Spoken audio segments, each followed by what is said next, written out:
It's 10:40, and I like to reward everybody who arrives on time and respects our speaker by doing so, by giving you his full shot. And I can do that by reintroducing him briefly. Last week I gave you his biography, including his education, which includes a doctorate in Old Testament and his teaching at Central and College and in Brazil. Chiefly important for us, he is the Church Engagement Officer, if I've said that right, for the Middle East, representing the Reformed Church in America, and he's supported by a mission share from our own Hope Church.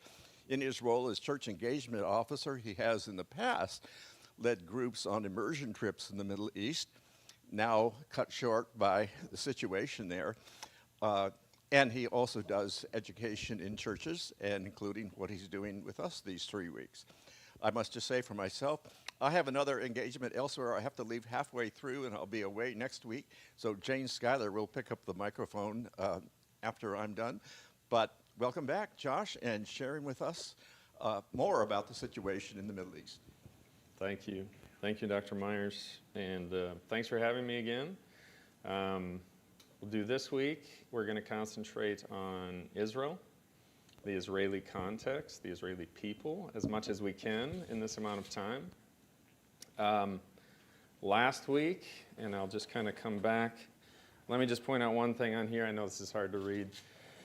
We're going to mainly focus on 2000, 2005. There you see Second Palestinian Intifada, or uprising, and on. Or maybe, let's say, the Oslo Accords process forward to today. Mostly that's what we're going to focus on. I think that's the most important period shaping the current realities. Is there any questions? I put this up last time, but are there any questions about this history as you look at it briefly and quickly and in small print? Are there any questions that you want to ask about it? And as I go, feel free to interrupt and ask questions. That's totally fine. It doesn't bother me. So I'm going to move on from that. Just to give a couple of charts I found since last week, talking about the U.S., like people in the U.S. and how they feel about Israel, the current conflict, that I found pretty interesting. There are some major shifts happening in the United States, mainly amongst Democrats. Not entirely. You can see independents here too. So this is in the election for president in 2024. Are you more or less likely to support a candidate who continues to support Israel with military aid? And you can see the total is like evenly split. Democrats, you are less likely, the majority, 56%, less likely to support a candidate who continues to support Israel with military aid. That's a really surprising and pretty new finding. And then you can see, so independents are, closer to Democrats, frankly, I think we can say. Still a majority of them saying they would be less likely to support someone who continued military aid. And then Republicans are, I was going to say the mirror opposite, but they're actually more supportive than Democrats are not supportive of Israel in this particular question. That's a shift. That's a change. Just a couple of other things that are similar. Do you approve or disapprove of the military action Israel has taken in Gaza? And you can see it is tracked throughout from November 2023 to June. So it doesn't take us up to present, but it gets close. You can see Democrats are not in very much approval of the Israeli military action, only 23%, independents 34%, and again, this big change, this big difference between independents and Democrats and Republicans at 76% approval.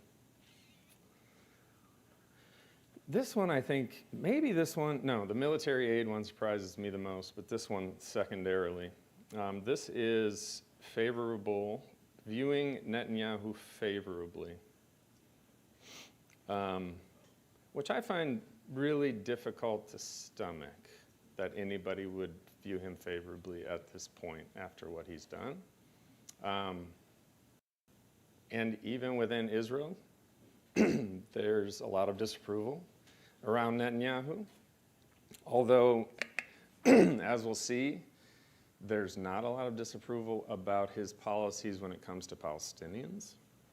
The disapproval is around other issues in Israeli society mostly, like his corruption, his trying to undermine Israeli democracy. But there isn't much disapproval about like his handling of the war or his handling of Palestinians. That should be said. This is US, again, Republicans highly approving of Netanyahu, and then Democrats very much not, independents as well. Okay.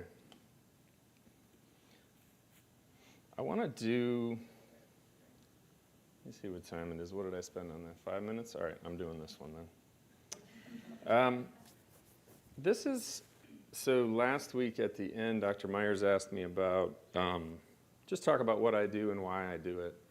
And I think I did okay on that, but I'd like to revisit it with this particular quote from Cornel West that I heard in, I have it on there, July of 2020. You don't see it. Not yet. I'll get there. I'm going to play it. You're going to hear his voice and see the words. So this was he was in a podcast, and so you're going to hear him talk about like current leadership and president. At the time, the president was Trump. But listen to this. I think that this is an emerging way of seeing the United States for me, and probably more broadly, the ways in which colonialism, imperialism in the United States is affecting the entire world. And being in Israel, I think a lot of similar things are happening to the way the United States was founded.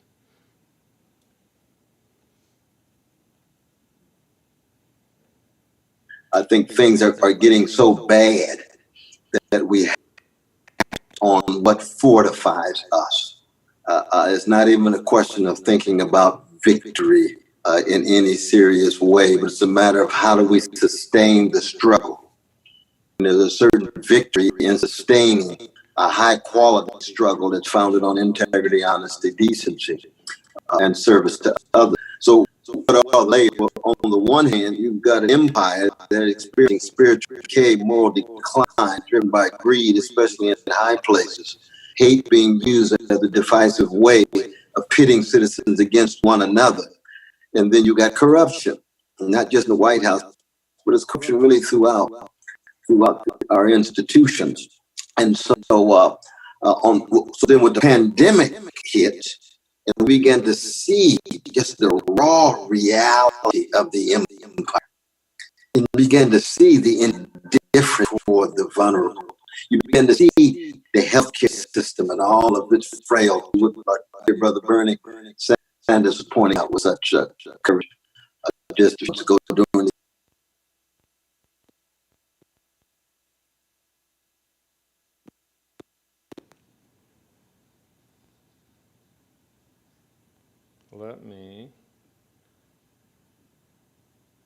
ways in which precious trans people are perceived, devalued, gays and lesbians being dishonored. You begin to see the ugliness, but you also see resilience, people in the street, people waking up, some people even recognizing The gremlins are at it again. Let's see, do we have any? No. democratic spirit. It's a democratic drive. I'm just going to cut it there because it's not working for us, and so be it. I'll just show you the part that I like the most, although I like a lot of it. It's. Yeah, that's what I'm going to do here. It's not even a question of thinking about victory in any serious way, but it's a matter of how do we sustain the struggle. There is a certain victory in sustaining a high-quality struggle that's founded on integrity, honesty, decency, and service to others.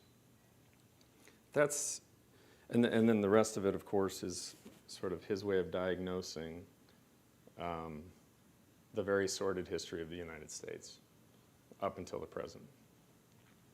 But that sustaining a high-quality struggle is a certain kind of victory. That's been a big lesson for me. Because if you're going to take on any serious problems in the world, and you're only going to see victory as solving them, you're going to be sorely, sorely disappointed. But if maintaining the struggle is enough, maybe just maintaining it to the next generation, maybe they solve it, that's something I feel like I can do, even when it's hard.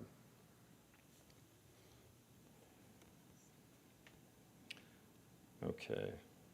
Do we dare try another one?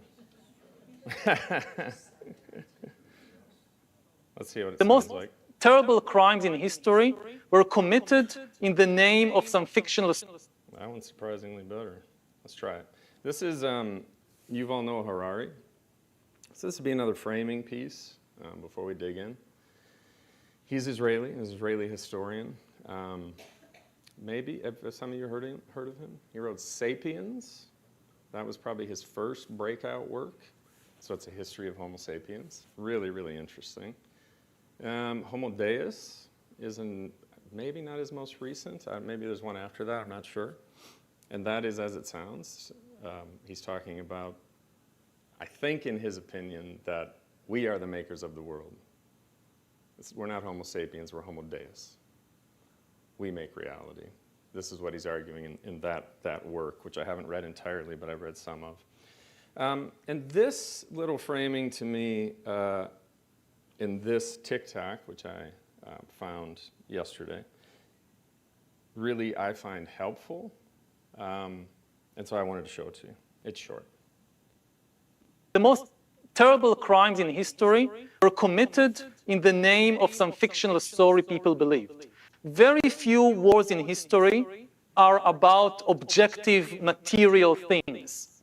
People think that we fight like wolves or chimpanzees over food and territory. This is not the case, at least not in the modern world. If I look, for instance, at my country, which is at present at war, the Israeli-Palestinian conflict is not really about food and territory. There is enough food between the Jordan and Mediterranean to feed everybody. There is enough territory to build houses and schools for everybody. But you have two conflicting stories, or more than two conflicting stories, in the minds of different people, and they can't agree on the story. They can't find a common story that everybody would be happy with, and this is the deep source of the conflict. So when we come to evaluate whether it's fictional, many good stories are fictional, from the level of Harry Potter to the level of money. It can help people in different ways. The question is, if a story causes huge misery, then the best thing is to change the story. And for that, we first need to understand that humans like us created the stories, so we can also change them. I think probably there are stories that we consider to not be created by us. I increasingly am not sure which ones those are, even though I probably have that desire as well, to say, no, there are some stories we didn't create. They were, we often say, given to us or revealed. But I'm not so sure about that anymore, to be perfectly honest. And so I love the idea of saying, if we have a story that's creating great division and destruction, let's not promote that story, right? Or let's change that story somehow. We need global stories that include everyone somehow. And I think this is feasible. But I think we have to be intentional about it. Intentionally rejecting stories that divide, and intentionally creating stories that unite. The most terrible crimes in history were... We don't want that anymore. Okay. This may or may not end up working because it's about 8 minutes long. But this is from the documentary I made called The Law and the Prophets. This section features 2 Israelis Itamar Shapira, he's a former soldier, and Sahar Vardi, who is a peace activist who refused to serve in the IDF. And this section, we're going to try it. If it works, great. If it doesn't, I'll try and explain the section. Really gets at, I think, something crucial for understanding the Israeli mindset. Maybe even further, you could say, to the Jewish mindset, although I'm not sure that that's actually true. I think there are some Jews around the world that are not Israelis that would resonate with this analysis from these two Israelis. They're fairly young, and some who would not. But I think most Israelis, Jewish Israelis that is, would see a lot of truth in this analysis. So let's give it a try. The second Intifada for many of us was, for my generation, it was that was our teenage years, right? That was the foundation of our identity. All right, let me ask you a question. You can't, I can't make the volume any louder, and I can't make this any louder, any bigger. So are we going to spend 8 minutes not understanding what's being said, or should we give it a try? Yeah. If it's bad, let me know, because there's no reason to use that time not understanding. Okay, so she is about to talk about the second Intifada for her generation. Okay, that's that 2000 to 2005 territory. Can you hold your mic closer to the speaker on the... No, because it's coming through there. It's coming through these. And I can't do anymore, sorry. Let's try it. I was, 12, 13 when we started kind of getting buses blowing up on the streets on a regular basis, especially here in Jerusalem. It's like obviously a big deal. And having that as part of your growing up, obviously is a huge part of your narrative, right? That is what we knew of Palestinians for the most part. But I think the other interesting thing that happened with that period, with my generation, is that it's not just the second Intifada, it's not just suicide bombings, it's also the complete failure of the peace processes. So, people a little bit older than me, 10 years older than me, there was a moment in their lives that it looked like there's going to be a peace accord, right? The Oslo Agreement were happening, feeling that something can change. We're a generation that doesn't remember that. We grew up with, the closest thing to negotiation being Camp David, where Barak came back from Camp David. There is no partner for peace. That is what we grew up with as a concept. There is no partner for peace. And so it's not just a question of kind of remembering violence of the second Intifada from the Israeli side. We don't remember the pain and violence of the second Intifada from the Palestinian side, which was obviously... It's not just a question of that, it's a question of having a vision that doesn't have alternatives, that doesn't believe that peace is possible. It's not part of our discourse at all.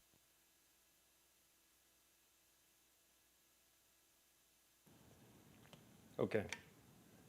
We can make this work. It just won't be as fun or as interesting. So Sahar, who was speaking there, she already emphasized two things. After the Oslo Accords, and basically the failure of the Oslo Accords, and that failure basically ended around 2000 when there were the Camp David Accords. So Barak, who was the prime minister at the time, and Yasser Arafat, did we see a picture of them up there? We did, right? And Bill Clinton did like one final gasp of trying to come to a final status agreement. This was the problem with the Oslo Accords, is they were interim agreements, and they did not negotiate the really hard stuff. That was supposed to come later. The hard stuff is settlements, Jerusalem, security, right? Just to name three of the biggest ones, water, lots of different things that are always going to be difficult to finish in this particular conflict.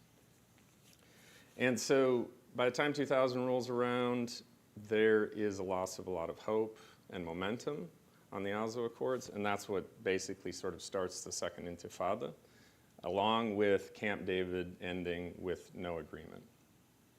And then Sharon goes to the Temple Mount to go up onto the Temple Mount, which he knows to be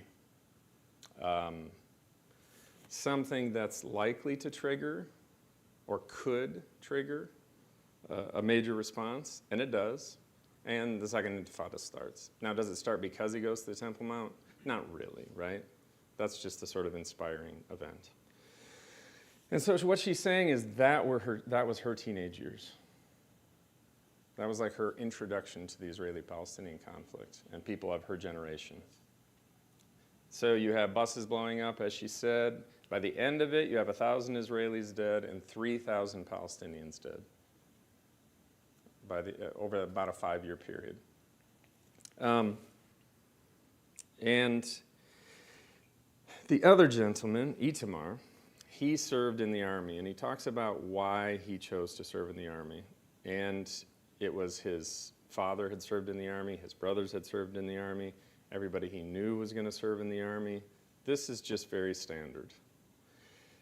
And the explanation that they want to give of what the teaching is that gets you to the army and through the army and sort of cements your relationship with the state is one of persecution, and then the overcoming of persecution by establishing a state, and then most importantly, by establishing a military that protects the state.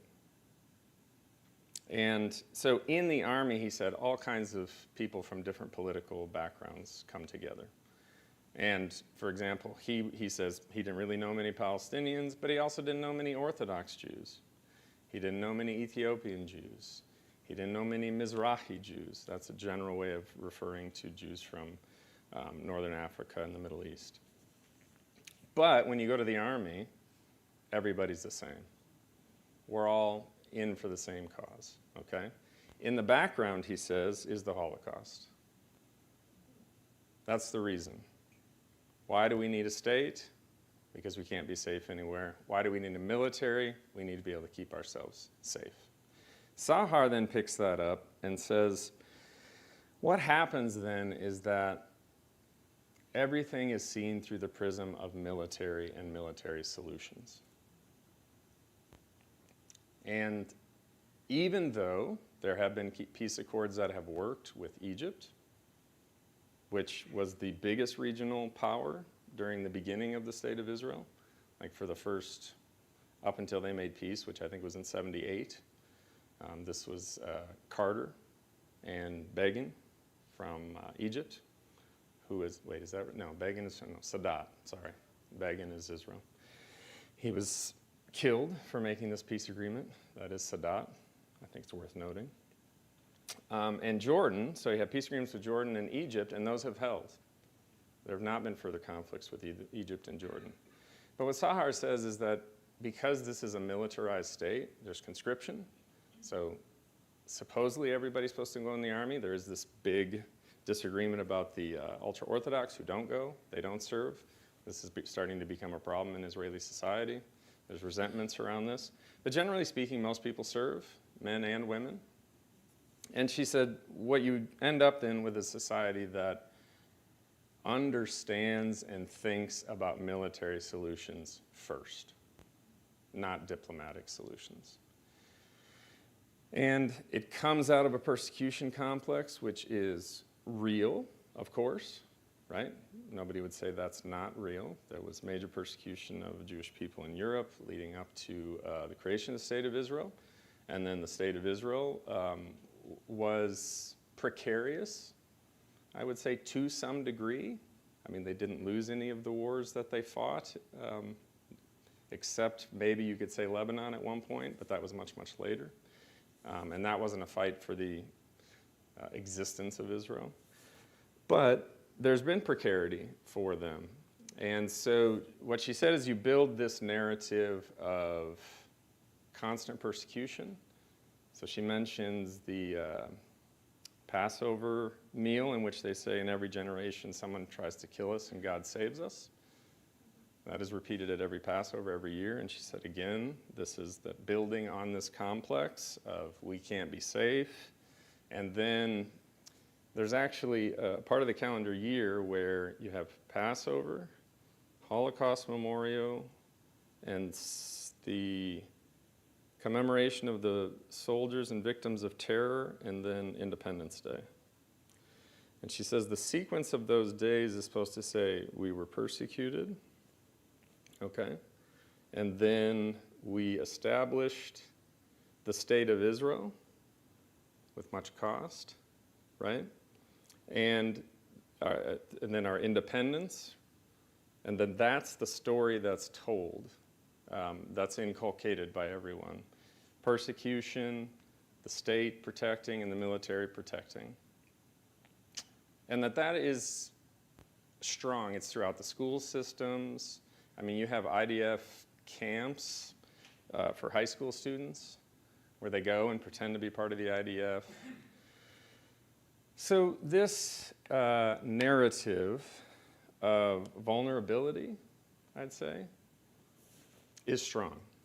And the answer to that vulnerability is military, a strong military, a state with a strong military. All right.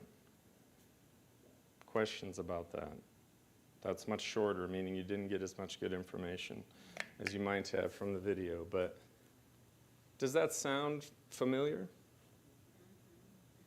Right? And then, of course, what does October 7 do to that narrative? It obviously reinforces it in a major way.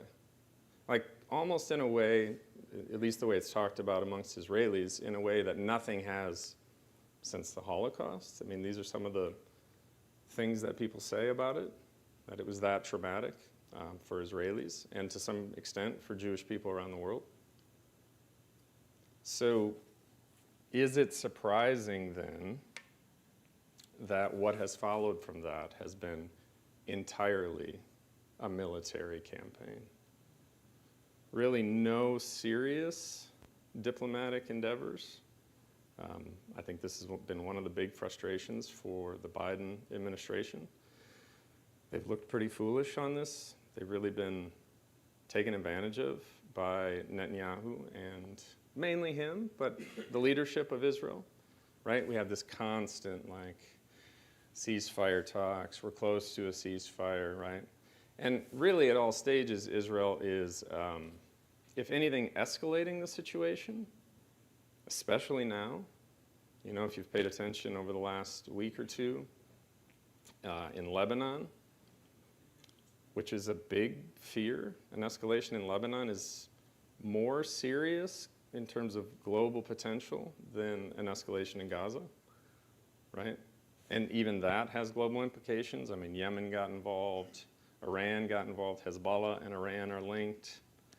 But this current escalation in Lebanon is the thing that could take us into, could drag us, the US, into a regional conflict. And again, what we're seeing is the only solutions that are really being considered are military ones to this point. We had a pause, right, with some prisoner and hostage swaps. That's pretty common. I expected that to happen early, and I expected it to happen again, and it hasn't. I think that's surprising. But I think if you look at October 7th and the trauma, and you look at the history, and you look at the way in which Israeli society chooses to think of itself, this particular reaction to October 7th is not very surprising, though I would say ill-advised, disappointing, criminal. I don't think there's any doubt about that as well.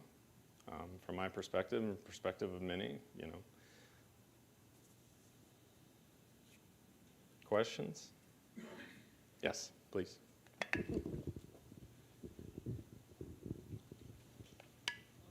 I get the response of the military in the current environment and the arc as you have described it, Josh.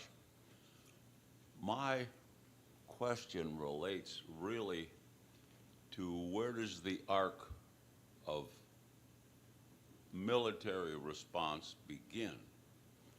And I've always heard that it began really with the second war, not the first one. 67, do you mean? Yes, that's 48 is, 48 is the first one. right. And that the repression really didn't begin extensively with 48. It began with the next war and the next war and the next war, and now we're in the next war. And it would seem that the inevitability almost gets compounded when if the Israelis started this in 48 with the repression, then it's like, well, you start on the wrong foot, you end on the wrong foot. Yeah. But if the repression is in response to a second or third or fourth war, it's a little more, it's like the response you have just described. It was almost inevitable that this response was going to be military. So it's Yeah. the arc Right. that I really don't understand. So 48 is let me try and do this briefly. 48 is a conflict between Jewish militarized forces who, in retrospect, were more unified for sure and had better weaponry than the Arab forces. The Arab forces were from a variety of countries around, but these were countries that had been founded like years earlier. They weren't well organized at all. This seems to be pretty well agreed upon. And so the Jewish forces won. And it's not that simple, of course, but they did win. And they drove out somewhere around 700 to 750,000 Palestinians who were living in Mandate Palestine. Okay? The places they drove them were to what is now called the West Bank and into neighboring Arab countries like Lebanon, Syria, and Jordan, and Egypt, and into the Gaza Strip. But at that time, meaning after the 49 was the armistice, there was not military control, not Israeli military control of the West Bank and Gaza. Okay? Jordan controlled the West Bank, Egypt controlled Gaza. Some Palestinians remained within Israel, eventually were given citizenship. Very few, I mean a minority of those who were living there. Most were driven out. And then in 67, the big difference is that, so Israel starts the 67 war. They strike first. And the military intelligence was that Israel was going to win easily, and they did. I mean, it's a 6-day war. I mean, from that point on, maybe some would argue about the Yom Kippur War in 73, I'm not sure. But Israel has been by far the biggest military power, continues to be, and now it's not even argued, I don't think. I don't hear anybody argue that the biggest power amongst the players in the Middle East, in this particular one, that Israel's the biggest power. And that's really been the case, let's just say, since 67. 48, I think, is debated. But then you have military occupation from 67 until now in the West Bank and Gaza. Gaza's a little bit different because they disengage, meaning they leave. They don't have a presence inside the territory anymore, Israel. But they control all the borders. They control what comes in and out. They control the seaports, everything, the air above, the water beneath, all those things. So most people still call it occupation. So that's when I would say 67 on is when the Palestinian people are under sort of direct military rule of Israel, an oppressive military rule. This will be the last thing I'll say, and if there's other questions, otherwise we'll move on. I think one thing to remember about the military occupation that's been happening since 1967 is that it's a belligerent military occupation, which is an important adjective to use for it. There have been other military occupations. We recently had a military occupation in Iraq, right? I'm not going to defend the choice to engage in that particular war, But the one thing I will commend us on is that our intention as occupiers of Iraq for those 10 years was to build up Iraqi society and Iraqi institutions so that they could be independent. Whether we did that well or not, I can't say. Probably not, from what I can tell, because nation building just doesn't work. But our intentions during that occupation were to make Iraq better so that it could be independent and we could leave. So we trained the military, right? We helped with political processes, with elections, all these kinds of things. Israel does the opposite of that and has done it since 1967. They undermine Palestinian society through jailing people, through assassinations, through controlling all the resources, right? They're not trying to make Palestinian society self-sufficient. Even though in the Oslo Accords in the 90s, there was the creation of the Palestinian Authority. This is the first sort of official Palestinian governing body to exist, okay? And one way to look at it would have been to say, how do we make the Palestinian Authority successful so that then we can, if they wanted this, and I would say now most people say they never did, Israel, never wanted a two-state solution, but they wanted to look like they wanted one. That's important for the Allies, right? For the US and Europe, you have to look like you want one at least. They could have built up those institutions. There was a prime minister, I think his name is Fayyad, Salim Fayyad. He was very successful, but he was not helped by Israel in any way. Constantly undermined the Palestinian Authority as a security force, is not seen as legitimate by the Palestinian people because it colludes with Israel on security. So the Israeli military and the Palestinian Authority work together, right? And you can imagine how Palestinians feel about that. So it's been a belligerent occupation now since 1967, and that has severe effects on Palestinian society. It is really hard to organize politically or in any way when you have a military occupier backed by the biggest power in the world, the United States, undermining everything you try to do. Now, are Palestinians like have they made all the right moves and currently making all the right moves? Of course not. Would they if they were given all the tools? Nope, they wouldn't. Nobody does. But that factor is important and I think often missed, that it's a belligerent occupation. Other questions? Yes. I just had a quick, thank you for telling us about all the different narratives. I think that's really a good point as a former historian. And I'm hoping that maybe in adult ed at some point we'll get someone who brings some of the other narratives in, and then some of which I share. But I wanted to point out one thing. In 1948, 5 Arab countries attacked Israel. I mean, it wasn't the reverse. I mean, I just wanted to, there are a lot of other facts, but that'll be safe for another adult ed. Anybody else?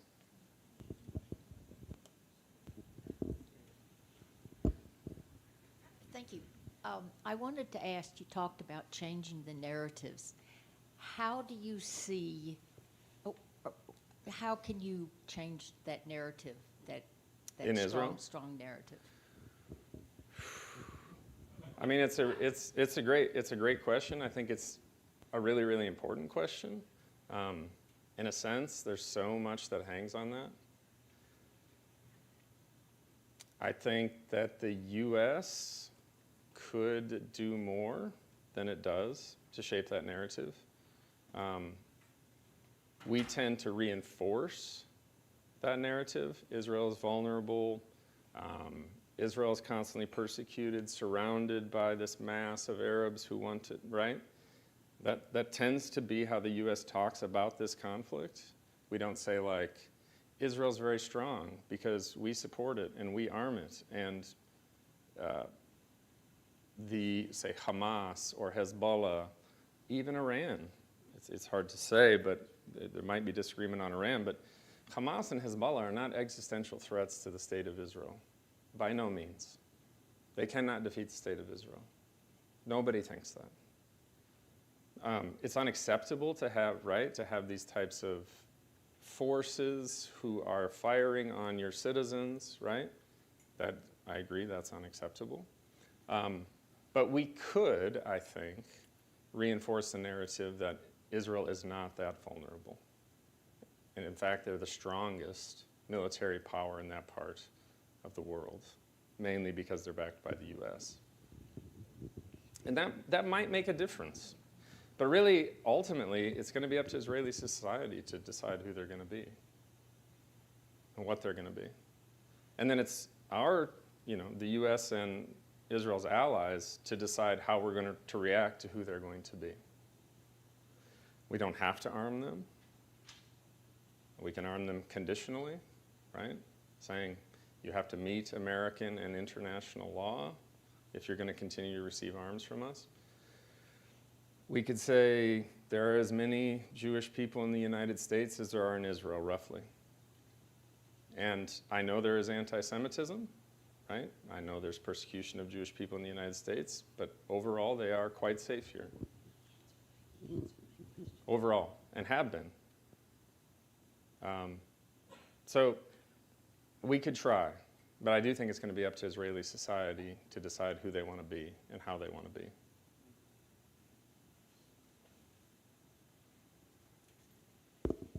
This, just before you, I want to show this just to give you some idea of like how Israelis were digesting what was happening with their military in Gaza after October 7th, okay?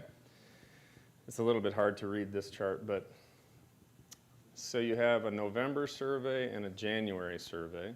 This is by, oh, it's on the bottom. Oh, there it is, Tel Aviv University. And the question is, how would you define the use of force by the IDF in the war in Gaza until now? And the choices are too little force, appropriate, or too much. November, overwhelming majority said too little force was being used by the IDF.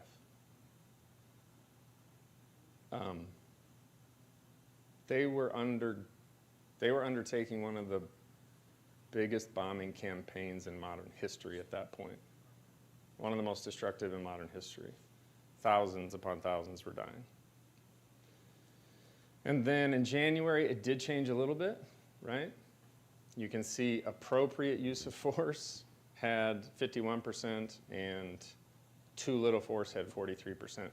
Too much force was just never considered really a possibility, except, so the green are Arab citizens of Israel, and the blue are Jewish citizens of Israel. So you can see how the Arab citizens of Israel felt in November and January. On the others, and you can see how Jewish citizens mostly felt, which was either appropriate or too little. Please. Yeah, I just... You're good, just hold it up to you. Is that clear? Maybe not.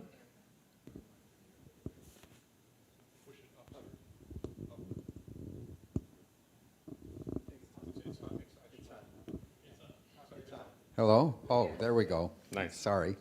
I just wonder how much in this narrative the Old Testament texts about the promises to Abraham that that land will belong to the Jews or to his descendants, and also the other texts in the Old Testament about taking care of the aliens within Israel, giving them the day off on Sabbath and all of that. There's a whole strand of take care of the aliens within your gates. Do those things have anything to do with this narrative?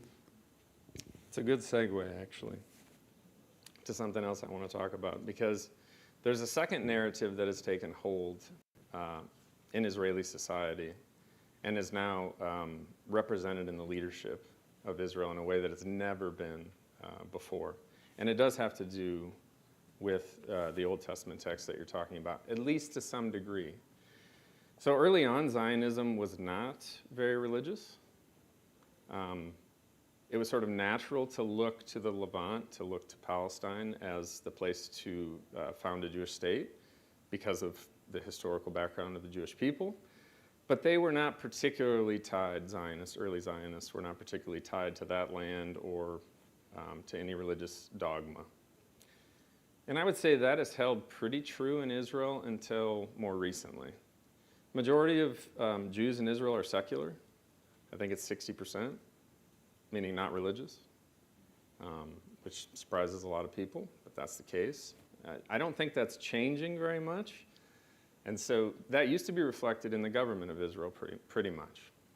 Now the government of Israel looks a lot different, and it's reflecting more of this hardline biblical stance that this land is ours. All of it is ours, including the West Bank. Gaza maybe less so, but they'd like that as well. And that has been a significant shift. So you have people like Ben-Gvir. I don't know if that's a name you've heard of. So you have Netanyahu, Ben-Gvir, Smotrich. I don't know if you've heard of either of those names. So Ben-Gvir and Smotrich, let's talk about Ben-Gvir first. He is he does the security, but it's not exactly the word I want. National Intelligence and Security, and which is a major post, of course, right? He's overseeing like the West Bank, the policing of the West Bank. So in the 95, I have a good thing here, but I'm not going to try and use it because we can see how this is going, but let me just double check and see if the year is on there. No, it's this way.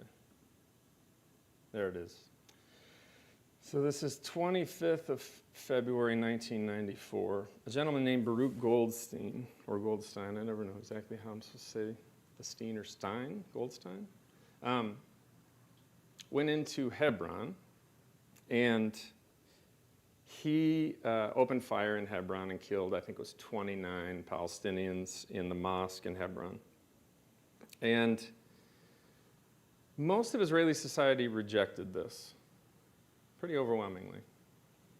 This is a form of terrorism. They were not about that. I think it was Rabin said, you're not one of us. This has no place in Israel.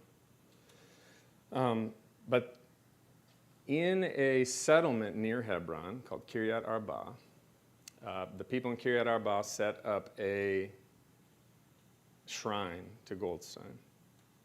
And the person who set up this shrine, was Ben-Gvir, okay, who is now the Minister of Security for the State of Israel. He was associated with terrorist groups within Israel, Ben-Gvir. This is not opinion. He was convicted of some of these things, being associated with terrorist groups. And then Smotrich has a similar background, and he is now the finance minister, I believe it is. So there was a recent article and then podcast on this from the New York Times. I think it's called Israel's Existential Threat from Within. So it's become much more nationalistic. These are religious zealots. Smotrich and Ben-Gvir, they're both settlers. They live in settlements. So the character of the Israeli government is as right-wing as it has ever been. And this is a change within Israeli society. And there's a question of, even though they, I think, represent a minority of Israelis, there's a real question of what direction Israel is going to go in. Currently, there was a recent poll. Netanyahu received the most seats when they polled. So even though they say they hated Netanyahu, they want him out, it looks like if there was an election, him and his coalition would win. He and his coalition would win, Netanyahu. So it's tricky because I don't think Ben-Gvir and Smotrich represent most Israelis, but they seem happy to have them in power.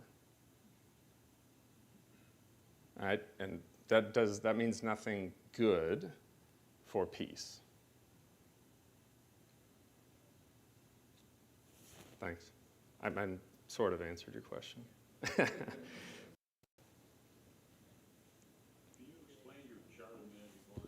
Oh yeah, let me go back to that. Just explain the chart. Yes. I think this is a really helpful one. So it says, if a Palestinian, so this is February, not that long ago, if a Palestinian state is established in the foreseeable future, how will this affect Palestinian terrorism against Israel? I don't think these are very helpful because they don't tell us, like, this represents 50% of the electorate and this 25. And I know that this is the majority, and you can sort of see it, right? The total looks closest to this. So this is all Jews, and this is the right. The green is terrorism will become even stronger if there's a Palestinian state. Arabs don't believe that. Arab Israelis, Jewish Israelis, the largest, what do we call that? We don't call it a majority, we call it a plurality. Thank you, plurality. Believe that terrorism will become even stronger. On the right, almost 60% believe that. I don't know how you go from these numbers to a peaceful settlement if this is what they think will happen if there's a Palestinian state. Are they right about this? There's no way to know that.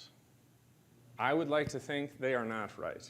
Obviously, I would like to think if Palestinians were given self-determination, that terrorism against Israel would stop. But I don't know that it would. I will say that if things continue on the current trajectory, it will not stop. I think that's an absolute guarantee. I think there's less risk here, setting up a Palestinian state, than continuing on this trajectory, but as you can see, there's not much comfortability with it, to say nothing about appetite for it. Please. There's somebody way in the back. I'll put up one other one to look at. This one's disturbing. How different is the American, and I know it's not a monolithic, how different is the American Jewish community opinions about the creation of a state of Palestine and Gaza, or state of Gaza? Sorry, say again. How is it amongst? How is the view of the American Jewish community concerning the creation of a Palestinian state? How does that compare with the numbers you just showed us of people who live in Israel? Thank you. I kind of spaced out for a second while you were talking, my bad. So in the United States, the Jewish community is not as far right as the Israeli Jewish community. Really not even close. There is a growing divide between the American Jewish community and the Israeli Jewish community. And it has to do with liberalism. They're starting to feel like Israel doesn't represent liberal democracy and those values. There are some who are religious Jewish people who believe that the state of Israel and what it's doing in occupying and bombing, innocent people, that doesn't represent Judaism. So there's a pretty big divide, I would say. I don't have any current polls of the Jewish community in the United States on some of these questions, but it would differ from Israeli Jewish perspective significantly. And so groups like AIPAC, the American Israeli Political Action Committee, are working really hard to change that. They've been really successful until now. And one thing that's interesting of note with AIPAC is I went to AIPAC in, maybe 2018. They have an annual conference. They now have a lot of people who are reaching out to the Christian community because they're seeing that they have better luck in the United States with the Christian community in supporting Israel than they do now with the Jewish community. And of course, they're targeting in that sense mainly the Republican Party and conservatives in the Republican Party, and they're having great success with that. It's a smart move on their part. So even that shift tells you something about the divide between American Jewish community and Israeli Jewish community. Thanks. Question about the United Nations. Is it Yeah. pretty much just on the sidelines? Is it irrelevant? I think, there have been war crimes committed. Is that just not part of the two narratives and we ignore it? We definitely don't ignore it. I'll probably get to this a little bit next week. What I would say is that if you look at the United Nations as a whole, which has expanded a lot since its creation, and one of the things, and I'll talk about this more next week, is that after the founding of the United Nations, you had a big push for decolonization around the world, and it worked. A lot of countries, you had the creation of all these Arab countries around, which were previously under French and British mandates, right? Much of the colonialism around the world slowly ended over those decades, except for two places, South Africa, which eventually did, but it took much longer, and now Israel-Palestine. If you look at the voting, if you go to not to the Security Council, but the General Assembly, there's overwhelming support for a Palestinian state. I mean, I had it on the last slideshow. I'll bring it next week. There's overwhelming support. The problem is that it doesn't matter what those countries think. It only matters what the big powers think, because that's the way our system works. So it matters what China, the United States, Russia, to a lesser extent, France and Great Britain. I followed John Mearsheimer from the University of Chicago on this. He's a realist. He says that's how the world works. The big powers decide. So unless the big powers decide to take the United Nations and all the other nations of the world seriously, the United Nations will not be a major player. It won't have a great effect on these things, which I think is a real shame. Thank you. Yeah. We're almost to time, but happy to take another question. Let me just, as you're thinking about whether you want a question, let me show you this chart. So this is, do you support or oppose the idea that Israel should allow the transfer of humanitarian aid to Gaza residents at this time, with food and medicines being transferred by international bodies that are not linked to Hamas or to UNRWA? UNRWA is the United Nations Relief and Works Agency. It is entirely devoted to Palestinian refugees. And it's really the only functioning humanitarian organization within Gaza. And it's not functioning at full capacity because its biggest benefactor is the United States, and we cut off funding to them because Israel accused UNRWA of having Hamas members within its ranks, never proven. They didn't even show us the evidence. So you'll see support for transfer of aid amongst Jews as a total is 30%, and 68% oppose the transfer of aid. They didn't even pay for the aid. It's not coming from Israel. We're just talking about letting trucks cross into Gaza to give medical supplies and aid. These are the numbers. 68% oppose it. 30% support it in February. So we're pretty far into the conflict at that point.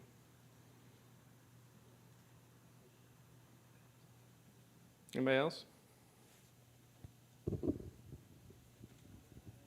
Last one. We have to end. This is a hard end, I was told. Okay, right? so what do you think is behind that number? Is it fear that that aid will contain within it materials for military, or is it an expression of the cultural distrust that's only been amplified by what's been going on? Yeah, it's the latter. It's revenge. It's anger. It's hatred. There is, if you want to know whether the aid is being diverted to Hamas or whether other things are getting in there, it's all knowable. It's not being diverted to Hamas. Even U.S. intelligence says that. And there's nothing being snuck in there. Unfortunately, it's anger, it's hatred, it's revenge.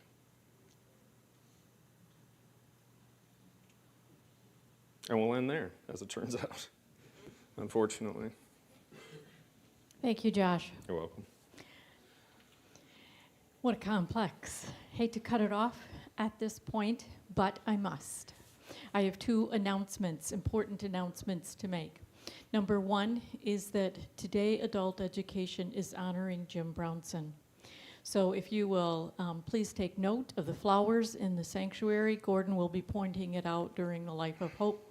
Jim served on adult education for 7 years or more, and he also moderated our General Synod review sessions for years. So today, the flowers in the sanctuary are in honor of Jim, and Catherine will be with him today, so give him a handshake and some free pizza today, and tell him thank you for your service to adult education and to the church. And secondly, it is Pizza Sunday, and therefore, you know, I'm looking for volunteers to set up 3 rows of 5 tables each that have 8 chairs around each table. So there's tables in the back, there's tables in the front, and there's chairs all around. Again, that's 3 rows of 5 tables each and 8 chairs around each table. So thank you. And we have a lot of volunteers who are also willing to help. So please, thank you. And Josh will be back next week to continue this conversation. If any of you are like us, Larry and I have these conversations at Sunday dinner, but then all week long as I continue to question well, what do you think about, and as I continue to read, you know, as a thinker, I'm always thinking about this. Sometimes I have very long showers because I'm thinking this through. And Larry's like, I'm like, well, I'm thinking about this. So thank you, Josh. We appreciate this, and I hope you continue the conversations at Pizza Sunday and throughout the week with others as well. Thank you.